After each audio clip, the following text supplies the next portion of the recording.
Nice, peaceful little scene, 6 o'clock in the morning, car parked illegally in the bus stop. The bus has to park right in the middle of the road. Wish people wouldn't do that. I mean, see how that makes things bad for, it's unsafe. Anyway, I'm going to work, dressed in white. I could be a baker, I could be a plasterer, I could be working in a mental institution. You never know. Fact is, I'm working in a bakery. There's my favorite bakery across the street. Like I said, very friendly part of town. Hello, how are you? Good morning. No, sorry, I can't stop and talk. I wish I could, but I have to go to work and start making some dough. That's what we do in the bakery. You know, Dreward Road is still a very friendly street out there. Yeah, it sure is. It really is. What's this guy Naturally, doing? In a bakery, everything does start with the dough. We're making Danish dough, which will end up as French pastry. You will see. My boss is Sol Adler. You've probably seen him at the market. Well-known guy. Very careful measurements. This is milk powder. He adds salt from right underneath the city of Windsor, probably. Those things on the scales are not hockey pucks. They're weights. Okay, what do we do now? Now I call them to the mixing. Okay. Oh, it's coming up. We then proceed to a giant mix master where we add bread, flour, eggs, and some flavored water. See, my mother had that same problem with her mix master. The thing would explode every once in a while. Well, she never started a car in fourth gear. The machine mixes everything up pretty good, and then we move on to the next step. He divides the dough, the mixed dough, into 6 piles, and now he folds in the shortening.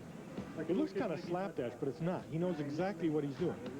He's kind of like Julia Child. He puts it in up dough. You don't often see a man involved with a rolling, except when it's being thrown in. Alternate fat.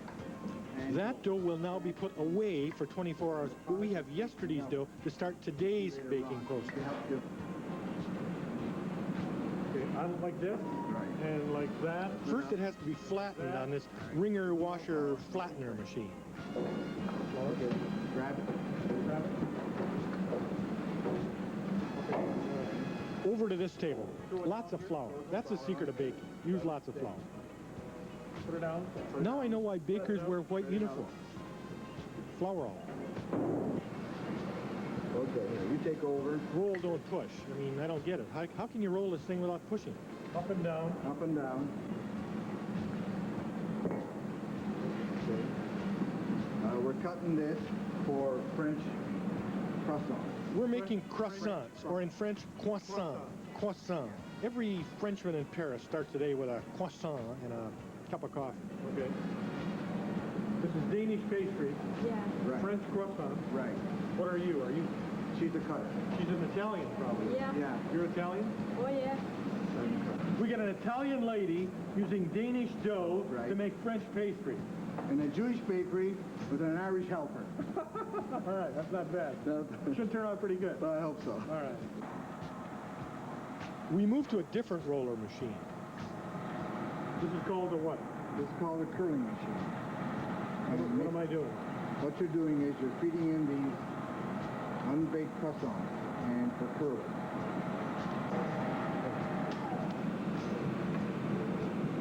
What's that stuff? Now what you're doing is put an egg wash on. Egg? Egg wash. Egg wash. Right.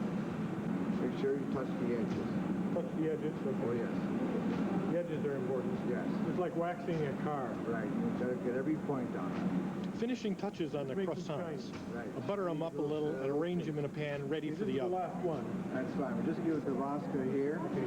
To put it on the rack. What happens next? Then we put a few more things on there and then it goes into the steam box.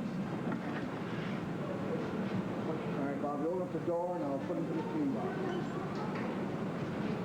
Inside. Right inside. Bakers already know this, but yeast has to rise. It takes about 30 minutes, 25 or 30 minutes, depending on the kind of dough. And it's done in this steam box.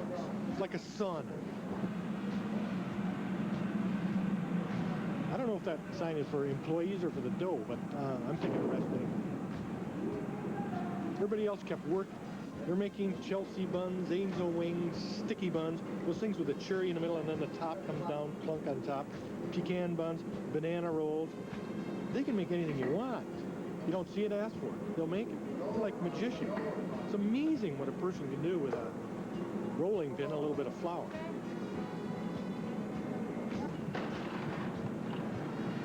Now it's oven time.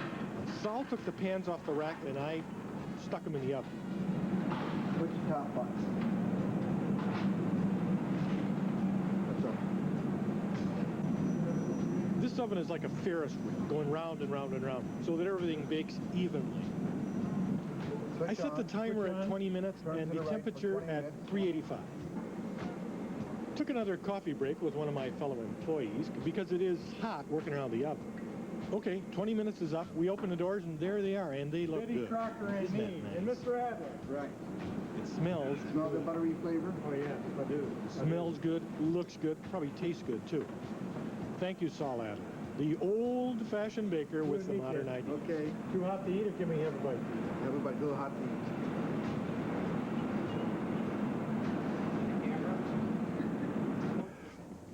Remember last week I ran an ad in the Companions Wanted section of the Windsor Star?